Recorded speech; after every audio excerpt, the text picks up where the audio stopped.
السلام عليكم. ازيكم حبايبي عاملين ايه؟ يا رب دايما بخير وسعادة. ان شاء الله هعمل معاكم كيكة الزبيب.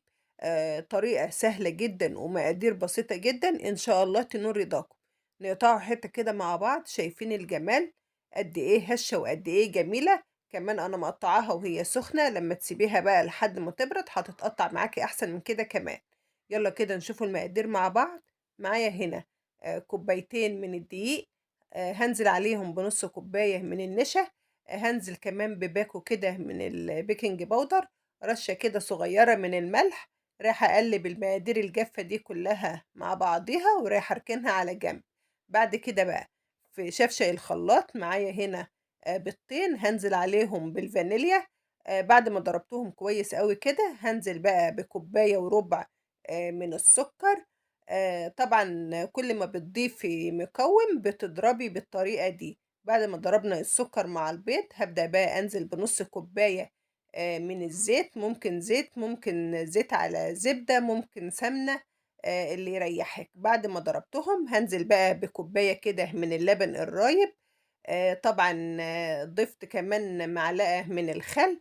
بعد ما ضربت الخليط ده كله مع بعضه، هابدأ بقى أنزل بالخليط على الدقيق.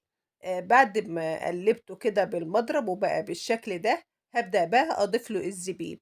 الزبيب هنا علشان بقى ما ينزلش في قاع الصينية أو يركن كده في الكيكة على جنب، بتجيبي بقى الزبيب بتنزلي عليه بمعلقة من النشا أو معلقة من الدقيق. بتقلّبيه بقى، يعني إيه، بتغلّفيه كده علشان تتفادي إنه يركن في إيه، في جنب أو ينزل في قاع الصينية. بعد كده بتضيفيه للكيك وبتقلّبيه. بعد ما بتقلّبيه بالشكل ده، بتجيبي بقى الصينية بتاعتِك، بتكوني دهناها مادة دهنية ومبدّراها كده بالدقيق. بتنزلي بخليط الكيك في الصينية بالشكل ده. لو باقي عندِك زبيب بتضيفي كده على الوش. بتجيبي بقى صينية ألمونيا، بتحطّي فيها صينية الكيك. بعد كده بقى بتدخّليها على فرن درجة حرارة 180، بتكوني مسخّناه مسبقًا. بتقعد معاكِ 35 دقيقة ل40 دقيقة على حسب درجة حرارة الفرن بتاعِك. بتطلع بالشكل اللي قدّام حضراتكم ده.